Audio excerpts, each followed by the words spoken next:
اعوذ باللہ من الشیطان الرجیم بسم اللہ الرحمن الرحیم۔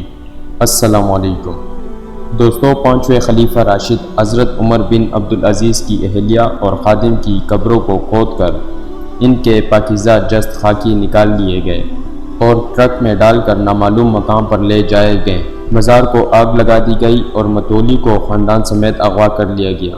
یہ کام شامی فوج کی اسپیشل آپریشن فورس کے سربراہ اور 15ویں ڈویژن کے بریگیڈیئر جنرل رمضان محمود رمضان نامی خبیث کی زیر قیادت فوجی دستوں نے کیا، جنہیں ایرانی حمایت یافتہ ملیشیا کی کمک بھی حاصل تھی۔ اس کا کہنا تھا کہ وہ سنی مسلمانوں کو قتل کر کے شام کی زمین ان سے صاف کر دے گا۔ سیاسی مفادات کی جنگ لڑتے لڑتے شام اور ایران کی حمایت یافتہ گروہوں نے مقدس ہستیوں کے مزارات اور ناموس پر بھی حملے شروع کر دیے ہیں، جو ناقابل برداشت ہے۔ فرقے اور عقیدے کی آڑ میں سیاسی غلبہ پھیلانے کی کوشش برسوں سے جاری ہے اور ان جنگوں میں لاکھوں انسان مارے جا چکے ہیں، لیکن نہ ایران تکتا ہے نہ شام، اور کافر ان پر تھیل چڑھتے ہیں۔ دوستو، حضرت عمر بن عبدالعزیز رحمۃ اللہ علیہ تمام مسلمانوں کے لیے سراپا رحمت تھے۔ انہوں نے بنی امیہ کے شاہی خاندان کی سوچ ترک کی، رعایا پر سختی ختم کی اور آل رسول صلی اللہ علیہ وسلم کے لیے عجز و نیاز کا بھی پیکر بن گئے۔ وہ شیعہ سنی تقسیم کے خلاف تھے اور تمام مسلمانوں کو ایک آنکھ سے دیکھتے تھے۔ دوستو، ان جیسی ہستی کے مزار مبارک کی توہین خالص کفر ہے۔ ایسا کرنے والا دائرہ اسلام سے خارج ہے، کیونکہ اس درندگی کی اجازت کوئی مذہب نہیں دیتا۔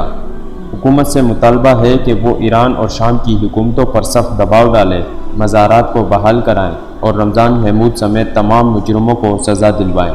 اس کام کے لیے وہ اسلامی کانفرنس کا ہنگامی اجلاس بھی بلوا سکتی ہے۔ تمام علماء کرام سے گزارش ہے کہ وہ متحد ہو کر اس کام کے لیے حکومت پر دباؤ ڈالے اور اس کی مدد کرے۔ بیانات، فتاویٰ اور خطبات جمعہ میں اس کبھی فعل کی سخت ترین مذمت کے ساتھ ساتھ اسلامی ملکوں کے سفارتکاروں سے ملاقات کے لیے وفود تشکیل دیں، قریبی اسلامی ملکوں کا دورہ کریں یا وہاں کے علماء کرام سے رابطہ کریں اور انہیں اپنا رول ادا کرنے کی ترغیب دیں۔